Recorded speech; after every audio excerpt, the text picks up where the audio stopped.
toda a história da salvação tem duas características fundamentais. Do lado de Deus, a fidelidade, e do lado do homem, a infidelidade. No início, ele escolheu Abraão, e dele ele fez nascer a nação de Israel, o seu povo escolhido do antigo concerto. Abraão, Isaque e Jacó. E os 12 filhos de Jacó constituíram o povo eleito de Deus, Israel, os patriarcas. E no novo concerto, feito através do sangue de Jesus Cristo, feito na cruz do Calvário, nós vemos que em Atos 15, 14, nos é narrado que Deus visitou os gentios para tomar dentre os gentios um povo para si, ou seja, a igreja, os cristãos. Mas como eu disse agora, do início até hoje, é marcado pela fidelidade de Deus, que não quebra o seu concerto, que não quebra a sua aliança, e o homem, com a sua infidelidade e constantemente quebrando a sua aliança. Por isso, assim como Israel antigo não acreditou que Deus cumpriria com as suas ameaças se eles não fossem fiéis ao seu pacto com ele, da mesma forma hoje,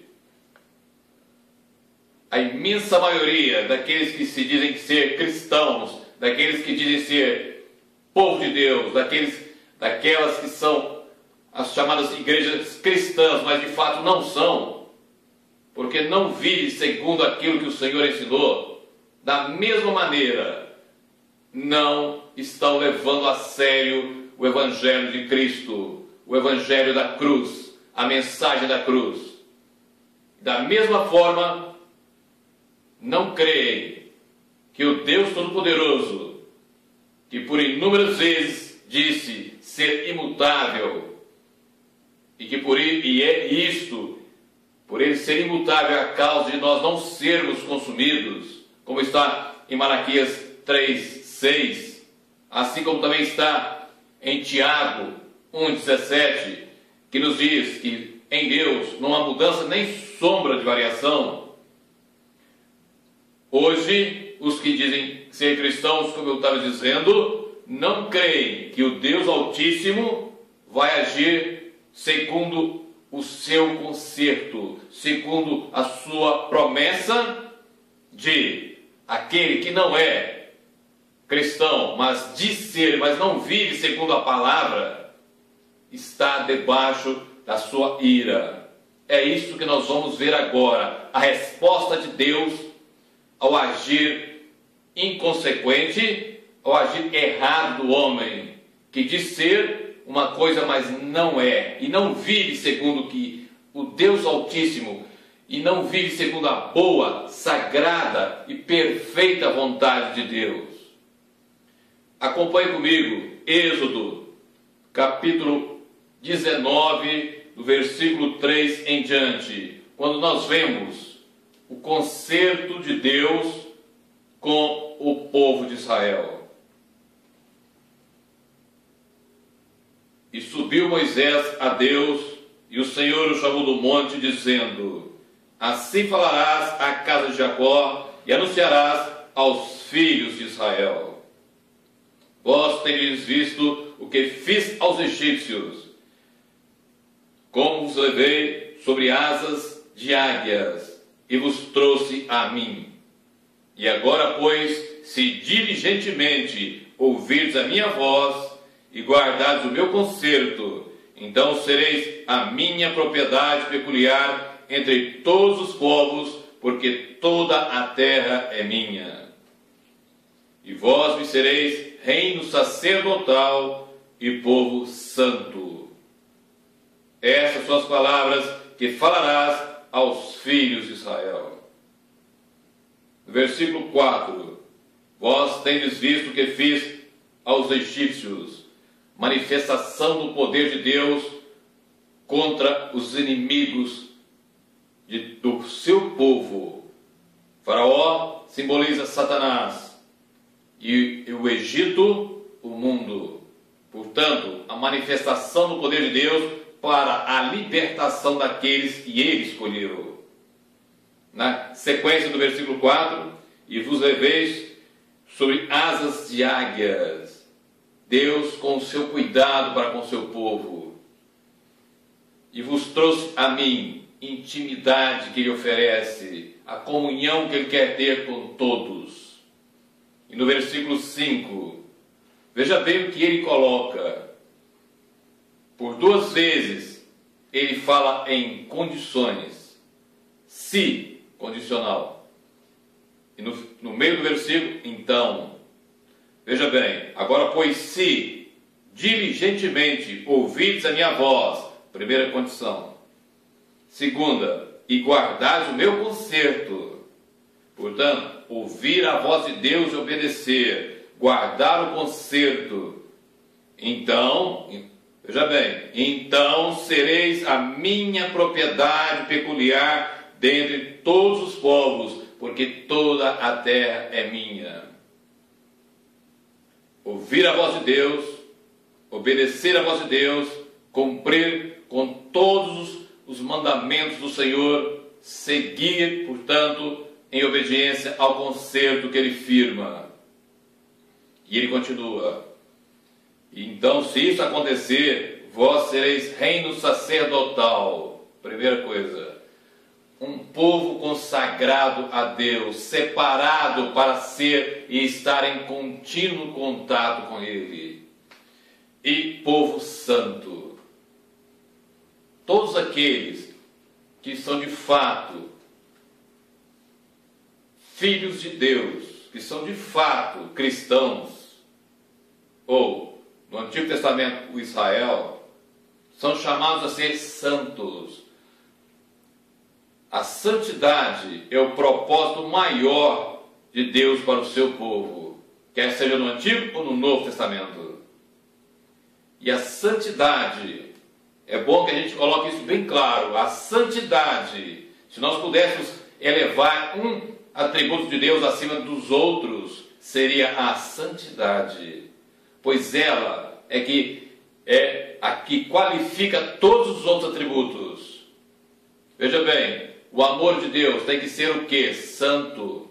A justiça de Deus tem que ser santa. A ira de Deus tem que ser santa. A misericórdia de Deus, santa. Então, se nós quisermos colocar alguma coisa para chamar mais atenção em Deus, vamos dizer assim, Deus é santo. E na primeira carta de Pedro, capítulo 1, versículo 15 e 16, ele diz: assim como aquele que vos chamou é santo, sede santos em toda a vossa maneira de dizer, porque está escrito: sede santos porque eu sou santo. Deus é um Deus santo acima de todas as coisas, acima de todos os atributos, se nós pudéssemos dizer assim. E por isso, é essa qualidade que deve ser a essencial, ser aquela que está acima de todas no seu povo. Hebreus 12, 14. Pois sem santidade ninguém verá o Senhor. Ou sem santificação ninguém verá o Senhor. Portanto, aqui nós vemos que Deus faz uma aliança com todo o povo de Israel, mas Ele coloca as condições para que o seu conserto seja levado até o fim e que Ele então possa cumprir com as suas promessas. Mas como eu já disse, o povo de Israel também não acreditou que Deus pudesse realizar todas as suas advertências e fosse então tornar real as suas ameaças se eles não cumprissem com o seu conserto. E eles literalmente e sistematicamente se afastaram de Deus. Deus por inúmeras vezes mandou profetas, homens cheios do Espírito, que falavam em seu nome para trazer de volta o povo, e eles sistematicamente afastavam. Até o ponto em que Deus mandou juízo, exerceu a sua plena ira contra Israel, o seu povo. Mas é bom que nós vejamos agora aqui 5 características, ou 5 aspectos da ira de Deus, para que nós possamos entender o agir de Deus, não somente contra o mundo, mas também contra aqueles que dizem ser cristãos, mas não são.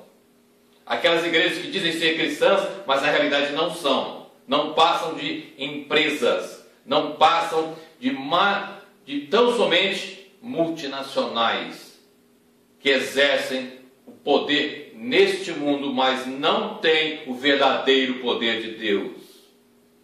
Primeiro aspecto da ira de Deus, a ira eterna, que é aquela que o Senhor derrama sobre o pecador que não se arrepende no inferno. E veja bem, quem mais falou sobre o inferno foi Jesus Cristo.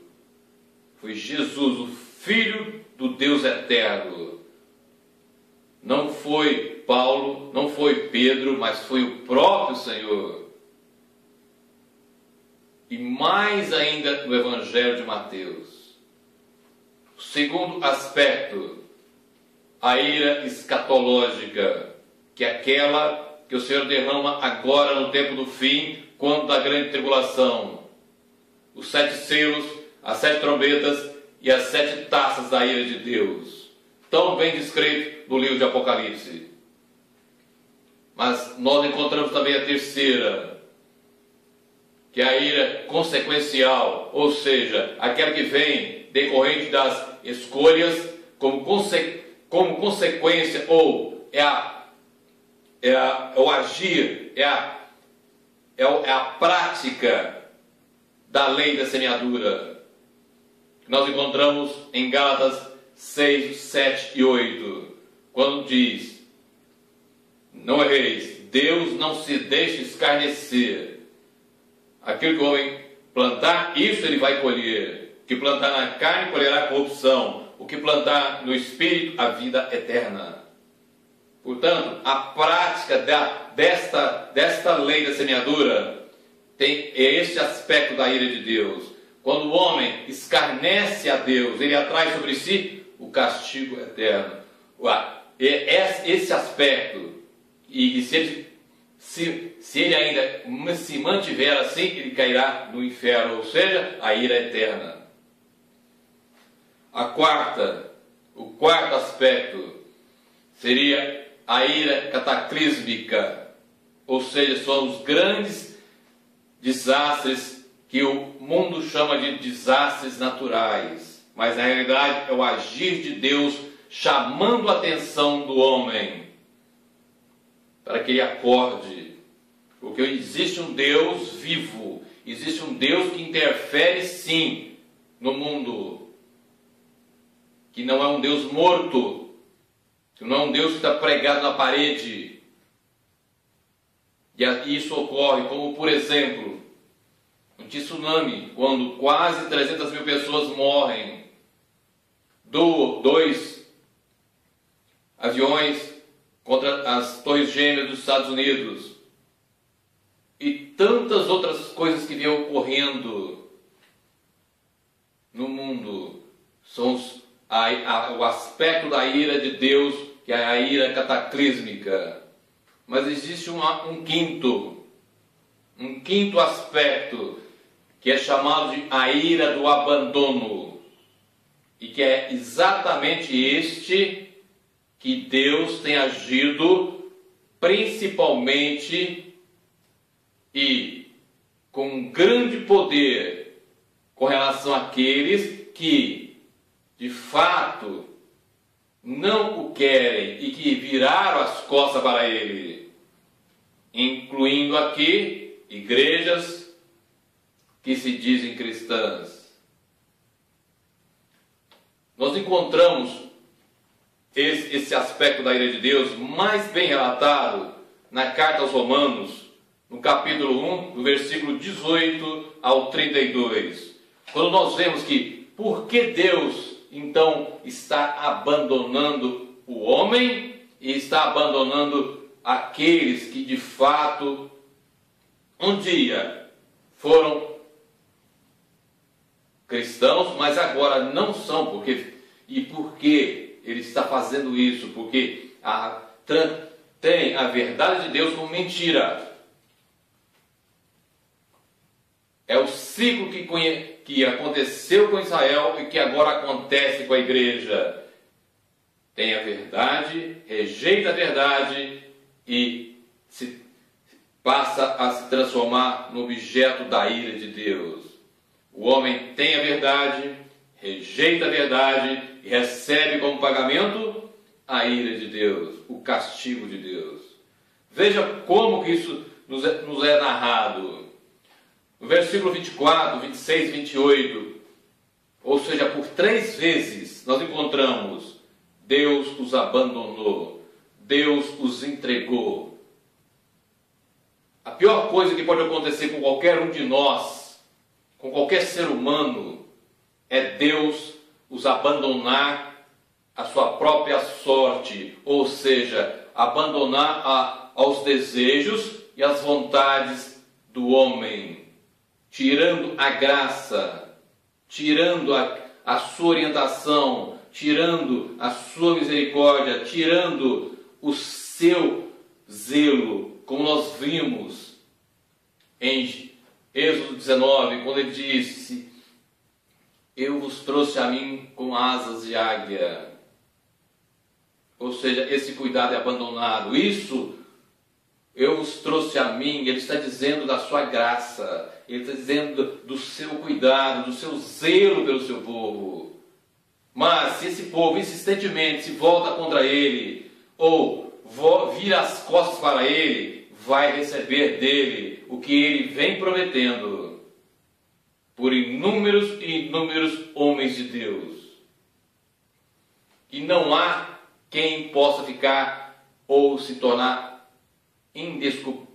sem ter culpa diante de Deus, inexcusável, como diz a palavra.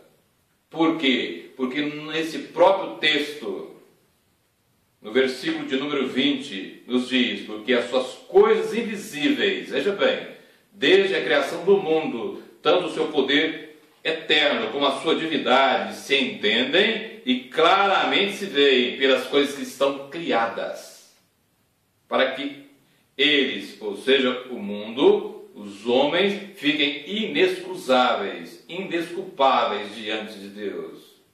E no versículo seguinte ele vai dizer, e vai nos revelar aqui, isso que eu acabei de dizer, a respeito de conhecer a verdade, negar a verdade e receber o castigo de Deus. É castigo mesmo. Porquanto, tendo conhecido a Deus, não o glorificaram como Deus. Veja bem, conheceram a Deus, mas não o glorificaram como Deus. Nem lhe deram graças, foram ingratos. A gratidão se afastou. Antes, em seus discursos se desvaneceram, e o seu coração insensato se obscureceu, se afastou da verdade absoluta de Deus. E dizendo-se sábio, tornaram-se loucos. Deus retirou a graça. Deus abandonou. Em Mateus 15, 14, Jesus também diz, se referindo aos fariseus: deixai-os ir. São cegos guiando cegos. Isto é a pior coisa que pode acontecer. Porque vocês todos que me ouvem e me veem, e eu também, sem a graça de Deus, nós somos monstros. A graça de Deus, a presença do Espírito de Deus em nós, é que faz com que nós sejamos alguém. Porque tudo o que é do homem somente não passa de trapo de imundície. Por isso hoje, a igreja do Senhor, em sua grande maioria, está recebendo a resposta de Deus através da sua ira. Está sendo deixada de lado. E aqui é preciso que eu diga também uma coisa. É claro que existe verdadeira igreja, sim. Igrejas verdadeiras que vivem segundo a palavra. Mas são muito poucas. E eu estou me referindo aqui à grande maioria que diz ser, mas não é. Eu estou me referindo aqui à grande maioria que diz ser cristão, mas não é. Mas não é. E inúmeras são aqueles homens que tentam acordar a igreja, mas ela insistentemente prefere ser famosa neste mundo, ter os bens deste mundo, mas não está em comunhão com Deus. Lembra daquele texto que li em Êxodo 19? Se diligentemente ouvir a minha voz, isso está dizendo de comunhão, para ouvir a sua voz e obedecer. Da mesma forma no Novo Testamento. E guardar os seus estatutos, a palavra de Deus. Viver a palavra de Deus. Viver a palavra de Deus. Que é tão difícil para a grande maioria. Quando Jesus diz: vinde a mim, vós todos que estáis cansados, que eu vos aliviarei, porque o meu jugo é suave e o meu peso é leve. Porque é tão difícil para o homem seguir a Jesus Cristo, porque ele quer que Jesus o satisfaça. Ele quer ser o Senhor do seu Senhor. Ele não quer servir a Jesus Cristo. Ele não quer negar a sua vontade, pegar a sua cruz e segui-lo, mas ao contrário, ele quer que Jesus, quer que o Deus Todo-Poderoso o sirva. Ele criou uma imagem de um Deus que não é Deus e quer que esse Deus viva para servi-lo. E essa não é a realidade. E este não é o Deus das Escrituras. O cristão hoje pegou o que a primeira carta de João, primeira carta de João, capítulo 4, versículo 8, diz, quando fala que Deus é amor, e se agarrou nisso. E, ao mesmo tempo, ao se agarrar nisso, ele transformou o amor de Deus em algo profano e imundo como o seu. Mas se esquece que também no Novo Testamento, na carta aos Hebreus, capítulo 12, versículo 29, é dito o seguinte: pois o nosso Deus é um fogo consumidor. Por que então está somente preso em que Deus é amor e se esquecendo que Deus também é um fogo consumidor? Deus é um Deus que tem todos os seus atributos perfeitos. O amor é perfeito, como eu disse, é santo. Todas as coisas provenientes de Deus são sagradas, são justas, são fiéis, são verdadeiras. E nada do que procede de Deus é como o homem quer, mas tão somente conforme ele quer e se manifestou na palavra. Então, diante disso, vem a pergunta: há esperança? Há uma esperança para a igreja? Há uma esperança para o homem? Há um texto que nos dá uma esperança, porque ainda não chegou a ira eterna, ou seja, o inferno. Para muitos está chegando neste momento, quando estão deixando essa vida. Mas você que me escuta e me vê, ainda é tempo. Venha comigo para o Salmo 81, a partir do versículo de número 8. Veja o que o Senhor fala. A esperança está nesse texto.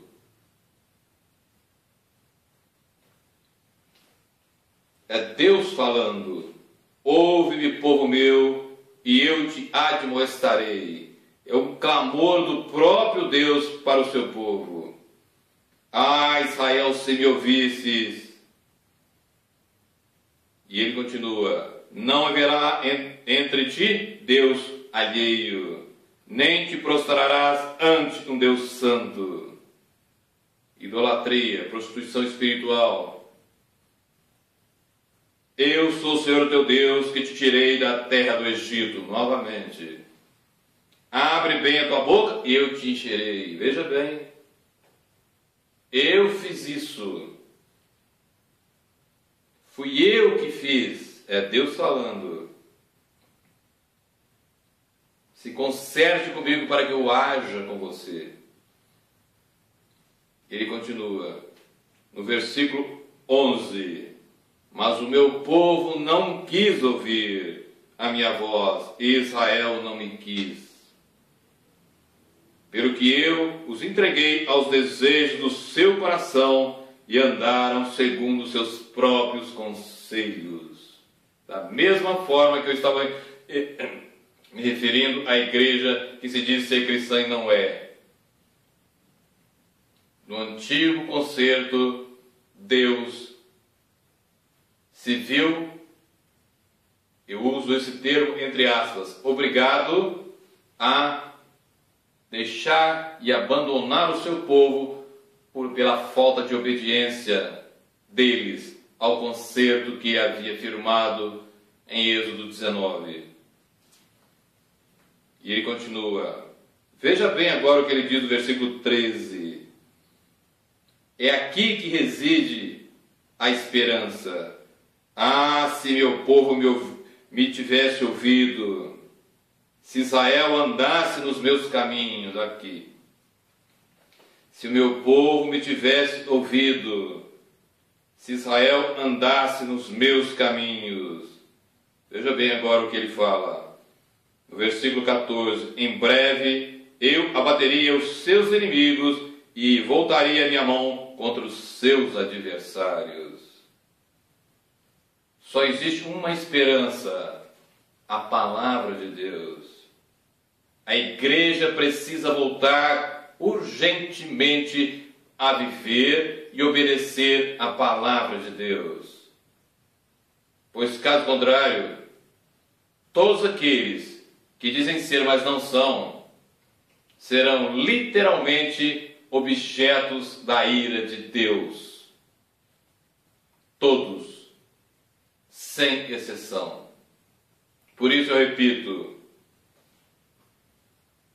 Ah, se o meu povo me tivesse ouvido, se Israel andasse nos meus caminhos, eu digo então, ah, se aqueles que dizem ser cristãos ouvissem o Senhor, se a igreja andasse nos caminhos de Jesus, tudo seria diferente e Deus, através do seu Espírito, estaria de fato derramando bênçãos sobre bênçãos e agindo em cada um conforme Ele quer, para a sua glória.